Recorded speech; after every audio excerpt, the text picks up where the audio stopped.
Hello. I am doing my November wrap up. I watched two television shows and then I don't even know how many movies. I don't know. But I was uh, whatever. I watched like I said I watched two TV shows and I watched House and I watched Dawson's Creek. I have videos about both of them. I loved House. It's one of my no, my new favorite television show of mine. I did not like Dawson's Creek except for Pacey and Joey. Um, the relationship between them was the only saving grace of the whole thing, and the finale was actually very good. I don't know how they went 6 years of like mediocre stuff, and then they get to the finale, and it broke my heart. So good. And then I like Jen, and I like Jack, and I like Graham, but like they didn't really do much in the final seasons except for the finale. So the only saving, like I said, the only real reason I love the show is for Joey and Pacey as a couple.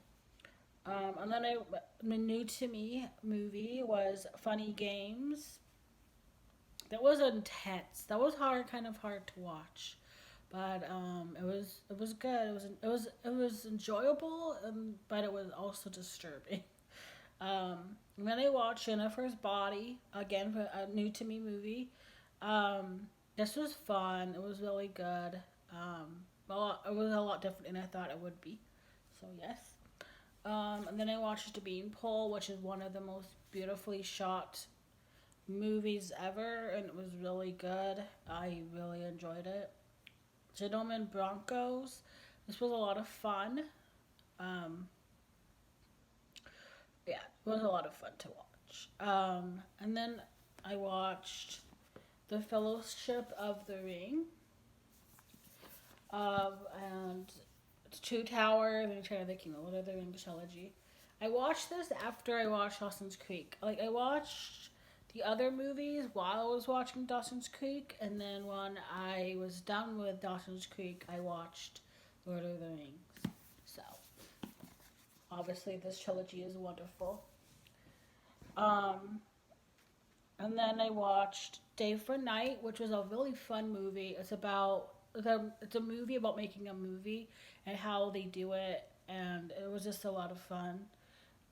Divorce Italian Style is also a very fun movie. Recommend. Um, and I watched Thumbelina, just yeah, obviously from my own collection. And then I watched Swan Princess. I saw this in the theater when I was little, and it was like I saw like all the ones that came out when I was younger in the theater, but this one is the only one that I have because it's the best one. So good. And then I watched Charlie Brown Thanksgiving, obviously. And then it also has the Mayflower Voyagers, so two movies in one. And then I watched We're Back, which is a Thanksgiving movie because it's set during Thanksgiving. So there you are. And then I watched another new to me movie. Only two more new to me's left. Shadow of a Doubt, which is probably shocking that I've never seen it, but that was like stressful to watch, and it was so good. It was so suspenseful. Like it's Alfred Hitchcock, so obviously it was very suspenseful, but it stressed me out, which is good because like oh my god. Um, and I watched the live action Aladdin, which wasn't very good at all. And then I watched You Can't Take It With You yesterday, and I have seen this before because I own it. But it's been a while. But I remembered like a lot of it though. But I loved the family in this movie.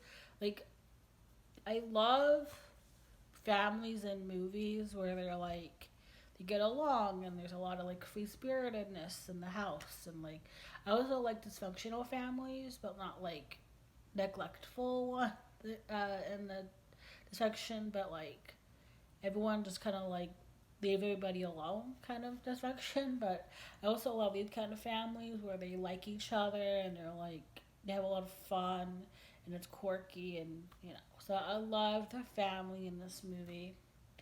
Reminded me of the family in Meet Me in St. Louis, which I also love that family as well.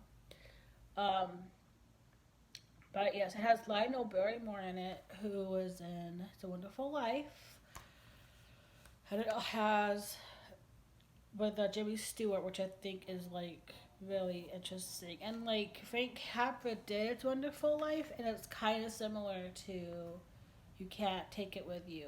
And the the premise is very similar, where it's like you don't need money to be important, and this is what I don't know if that I'm pretty sure this would have inspired It's a Wonderful Life because I feel like again it's kind of a very similar tone. And Frank Capra has directed both of them. Um, so I also have Ann Miller. This is I think her first movie, and she was so young and yeah. I also had Edward Arnold, who I love as well. So yeah, there's just a lot of people in this that I love. And Jean Arthur, of course. This is Jean Arthur and Jemmy did Mr. Smith Goes to Washington the year after this movie was done. So yeah, I love their chemistry, but she didn't really like working with him on during Mr. Smith Goes to Washington because she wanted to work with Gary Cooper in that movie because they did another movie together and she liked working with him. But they had good chemistry in this, and she liked him just fine. She just didn't want to work with him on that particular movie. But that's fine. Okay, so uh, that is all. Thank you and goodbye.